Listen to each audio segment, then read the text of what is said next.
Hi friend. आज मैं फिर से एक नए टॉपिक के साथ और बहुत ही इम्पोर्टेंट टॉपिक है। और ये जो मैं बीमारी बता रहा हूँ, ये एक आदमी को जीवन में लाइफ में कई बार होता है, जिसका नाम है वोमिटिंग उल्टी। उल्टी क्यों होती है और इसका एक रीज़न नहीं कई रीज़न होता है। तो इसमें हम कुछ सावधानियाँ, कुछ इन्वेस्टिगेशन और कुछ उपाय आपको बताएंगे। तो बने रहिए लास्ट तक।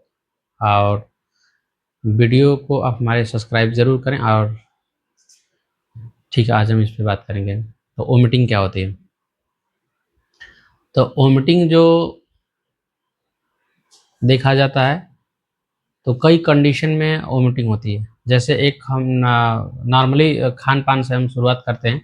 तो इसमें हम देखेंगे कि जैसे हमने बहुत ज़्यादा ऑयली चीज़ खा ली, और फिर जैसे कुछ ऐसा चीज़ है जैसे हमने खा लिया और खाने के बाद जो है कि भूख नहीं लगी फिर भी हमने उसे खा लिया। तो क्या होता है कि बहुत ज़्यादा ओवर ईटिंग की वजह से क्या होता है, वोमिटिंग हो जाती है, जिसको GERD बोलते हैं। तो इसमें जो है कि वोमिटिंग हो जाती है। और जब तक खाना अच्छे से नहीं पचता, अगर बीच में हम ले लेंगे तो भी उल्टी हो जाती है। और ये होती है नॉर्मली खाना की वजह से। और कुछ जैसे बीमारियां होती हैं, जैसे बता देते हैं एग्जाम्पल के तौर पे क्या क्या चीज़ों में आपको वोमिटिंग हो सकती है। अब लीवर एब्सेस है, लीवर में फोड़ा बन गया है, तो उसमें या फिर लीवर में सूजन है, तो दोनों में इसमें उल्टी होने का चांसेस होता है। और पेनक्रियाटाइटिस एक होता है, उसमें भी वोमिटिंग और एब्डोमेन सीवियर पेन ऐसा होने का डर रहता है और होता है। और पित्त की थैली में पथरी, किडनी में अगर बीच में जो उसकी नली है अगर उसमें भी अगर स्टोन फंस जाता तो भी उल्टी होती है। और काफ़ी दिनों से अगर चक्कर आ रहा है और सीवियर चक्कर आ रहा है तो नोज़िया वोमिटिंग होने का चांसेस रहता है और होता है। और ये देखेंगे गैस्ट्राइटिस होगा, मतलब जो गैस्ट्रम होता है उसमें सूजन होने की वजह से भी उल्टी होती है। अल्सरेटिव कोलाइटिस, आंतों में जो है कि कोलाइटिस बन जाती है, कोलन में जो है कि घाव बन जाता है, कोलन में सूजन हो जाती है, तो इसमें भी उल्टी होती है। और कोई मरीज़ बहुत ज़्यादा डरा रहता है तो उसमें भी उल्टी होती है। और प्रेगनेंसी में जो है कि एक बहुत लंबा समय तक उल्टी बनी रहती है। जैसे इसमें मैं देखा हूँ प्रेगनेंसी में, और बहुत पेशेंट परेशान है लेकिन दवा करने के बाद एक बार भी उल्टी नहीं हुई। तो इसमें क्या होता है कि जैसे प्रेगनेंसी रुक जाती है पहले महीने से 9 महीने तक बहुत पेशेंटों को होता है। और कुछ पेशेंटों को क्या होता है पहले महीने से 3 से 4 महीने तक होता है, मतलब पहले से मतलब फर्स्ट सेमेस्टर और दूसरा सेकेंड सेमेस्टर में पहले महीने तक होता है, मतलब चौथे महीने तक ज़्यादा लोगों में भी होता है। तो ये उल्टियाँ हो गई। और उल्टी इसमें हम जानेंगे कि उल्टी जो है किस वजह से होती है। तो जैसे मान के चलिए कि आपको लीवर में सूजन है, तो लीवर में सूजन है तो आपको उल्टी इसलिए होगी, आपको डाइजेशन खाना अच्छे से हो नहीं पा रहा है। और लीवर जो है कि हमेशा पचाने वाला एक जो है कि द्रव निकालता है, और जो कि वो द्रव जो होता है वो सही से फंक्शन नहीं कर पाता है, और द्रव जो कि पूरा अच्छे से निकल नहीं पाता है, तो इसलिए वहाँ पे वोमिटिंग हो जाती है। और पित्त की थैली में एक पथरी होने की वजह से या फिर सूजन होने की वजह से जो कि बाइल सेक्रेशन करता है, तो पित्त की थैली क्या करती है, वो कलेक्शन का काम करती है, तो वहाँ से सही से कलेक्शन नहीं हो पाता है, तो उसकी वजह से दिक्कत होती है। एक और होता है कि अगर जैसे गैस्ट्राइटिस बताए, तो गैस्ट्राइटिस में क्या होता है जैसे हमने खाना खाया तो खाना खाने के बाद हमारे जो आंतों में जो है कि खाना जो है कि मिनिमम 4 से 5 घंटे तक रहता है, और उसके बाद जो कि पच जाता है, धीरे इंटेस्टाइन में जाता है, फिर धीरे पच जाता है।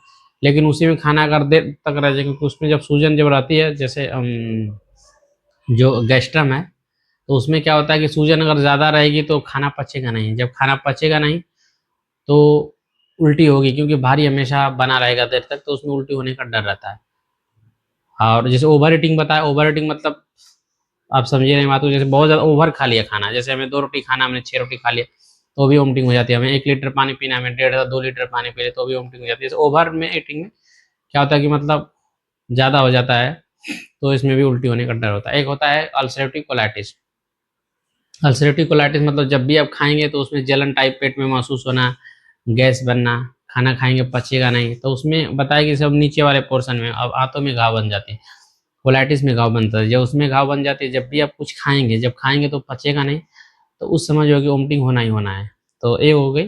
और जैसे और एक बताए थे उसमें पेनक्रियाटिस जो होता है, तो पेनक्रियाटाइटिस जो होता है कि वो भी जो कि एक हार्मोन स्रावित करता है, तो वो भी जो है कि जब सूजन हो जाती है उसमें डिसबैलेंस होता है, तो उसकी वजह से दिक्कत होती है। और बच्चों में देखने को उल्टी मिलती है कि बच्चे हमेशा ज़्यादातर होते हैं कि पहले से 3-4 महीने तक उल्टी करते हैं, क्योंकि उनका जो स्टमक बहुत छोटा होता है। तो एक तरह से माना जाए कि ओवर ईटिंग, क्योंकि एट बर्थ जब बच्चा जब पैदा होता है तो उसकी जो स्टमक होती है उसकी कैपेसिटी 30 ml होती है। तो बच्चा क्या करेगा, उसको तो पता नहीं चले कितना दूध पीना है, उसको पीता ही रहेगा, पीता ही रहेगा। तो क्या होता है कि ओवर की वजह से, ओवर फीडिंग की वजह से इसमें क्या होता है, वोमिटिंग होती है। और बच्चा देखिए हमेशा 2 बार 3 बार दूध फेंक देता है, तो उससे घबराने की कोई ज़रूरत नहीं है, वो तो धीरे-धीरे ठीक हो जाएगा। लेकिन आपको ये जो चीज़ें जैसे मैंने बताया, अगर आपको पथरी की वजह से दिक्कत हुई है और गॉल ब्लैडर की वजह से दिक्कत हुई, तो जैसे गॉल ब्लैडर की जो पथरी होती है ये तो कभी गलती नहीं है। कुछ लोग चैलेंज करते हैं लेकिन वो गलती नहीं है। तो इसमें क्या है कि आप जो है कि उसका ऑपरेटिव करा सकते हैं, जो भी इसका इलाज है उसको करा सकते हैं। और बाकी पित्त के किडनी में जो फँस जाता है वो तो गल जाता है, जैसे उसका नीचे आ जाएगा, जैसे किडनी से यूरेटर के बीच में फँसता है तो दिक्कत होती है, जैसे वो नीचे आ जाएगा ब्लैडर में तो आपको उल्टी बंद हो जाएगी। बहुत पेशेंट ऐसे रहता है कि कुछ ऐसे पेशेंट हैं कि वो बोलते हैं कि जब पथरियाँ बनती है तो हमें पता चल जाता है, क्योंकि उनको उल्टी वोमिटिंग टाइप महसूस, नोज़िया ऐसे महसूस होता है, ठीक है। और एक होता है माइग्रेन में, माइग्रेन में भी देखेंगे कि जो है कि उल्टी होने का शिकार होते हैं और सर में दर्द, तो ये परेशानी होती है। तो बाकी ये सब चीज़ें हैं। और बाकी अब खाने-पीने पे चीज़ें पे आप ध्यान देंगे, रूटीन अपना खाएँगे, पिएँगे, तो वोमिटिंग की कोई दिक्कत नहीं हो